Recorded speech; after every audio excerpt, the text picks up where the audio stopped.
Hi, my name's Shaun. I'm the pastor of Grace and Faith Salvation Fellowship.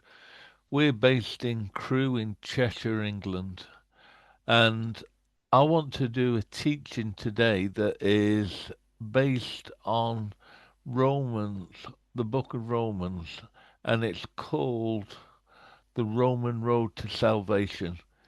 Now, I'm going to set it up so that you can see the scriptures as I actually read them. So if you just bear with me a sec, should be able to get it all set up.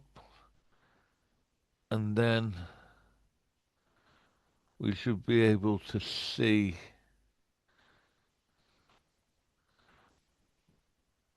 There we go. I'll just put it into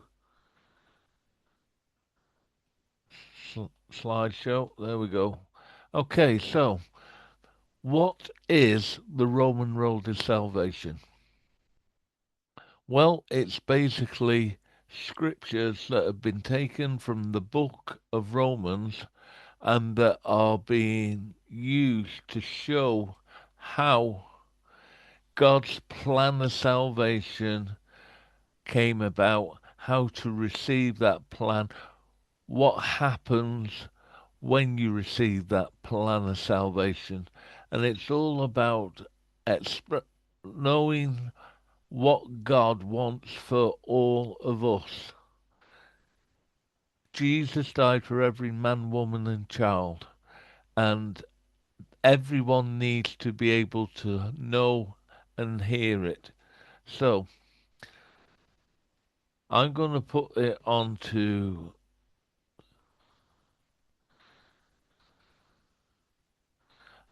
I'm going to put it on. There we go.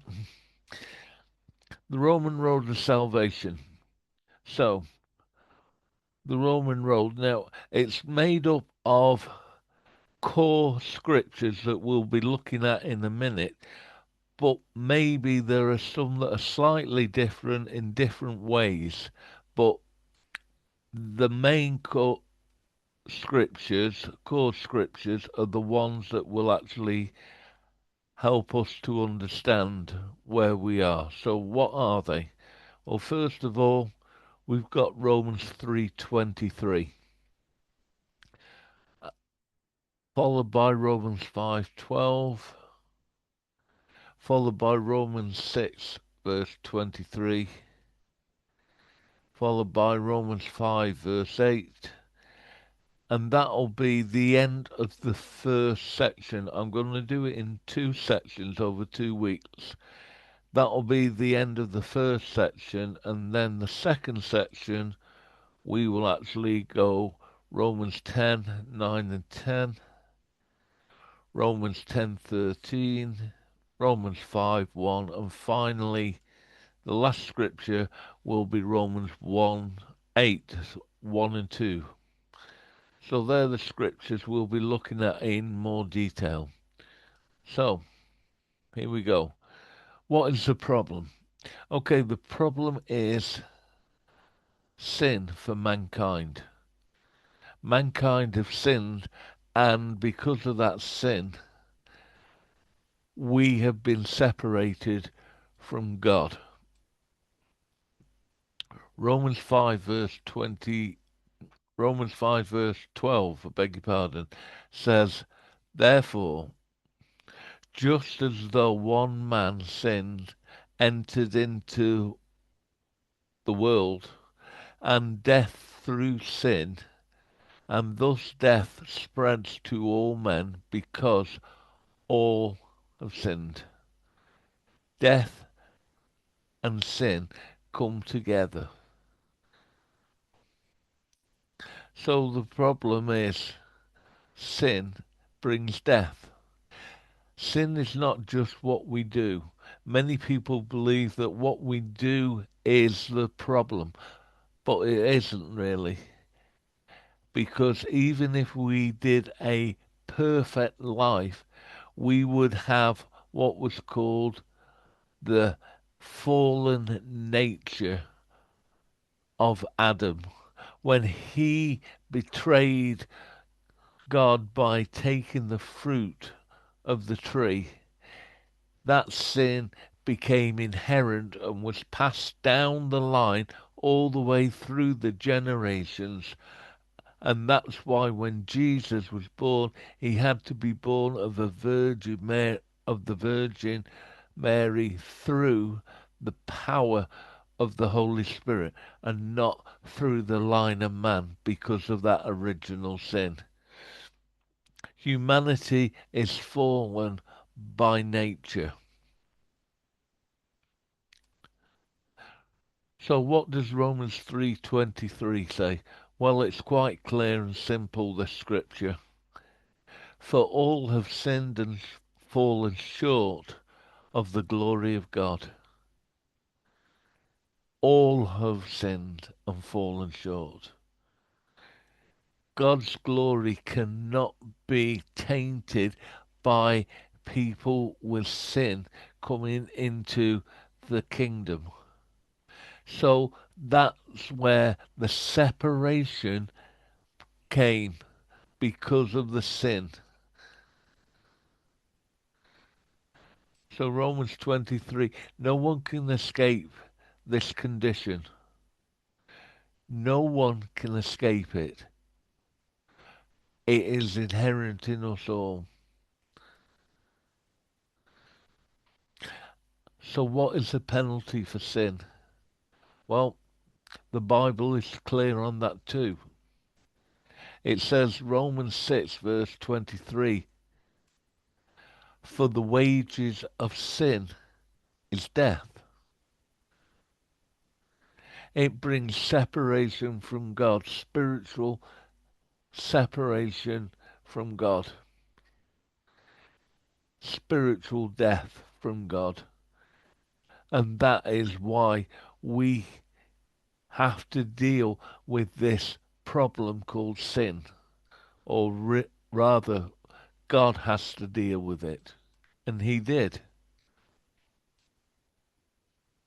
Romans 6:23, sin is earns a payment, and that payment is spiritual death and separation from God.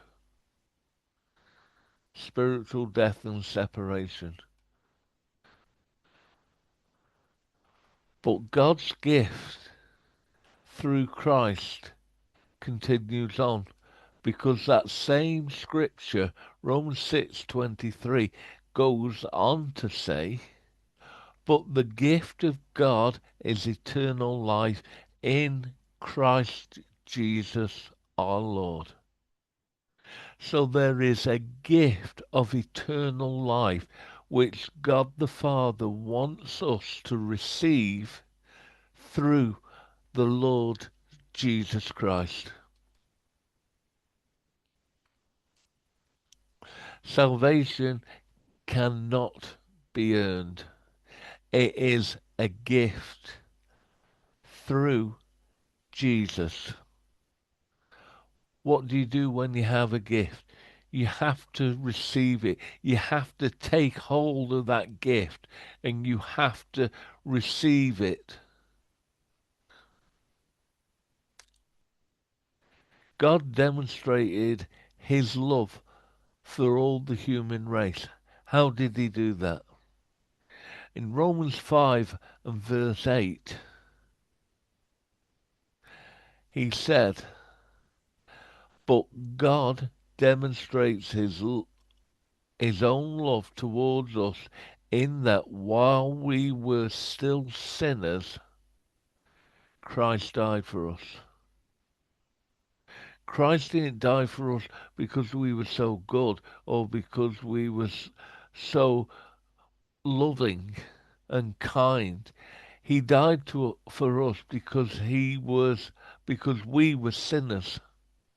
And because we were sinners, he had the opportunity to give his life for all of us, paying the price of our sin for us so that we could become righteous in God's eyes.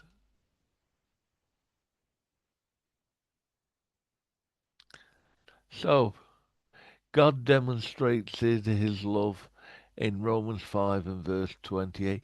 Jesus didn't wait for us to be good. He died for us while we were still sinners. While we were still sinners. Think about that. We were still bad. We were still sinning, and yet Jesus went to the cross so that we could have life through his sacrifice. Amen. Amen. So I'm going to end it there. And I'm just going to tell you that the next part of the Roman road of salvation is looking at how we get saved and why we get saved. Sin was the problem, but God had the solution.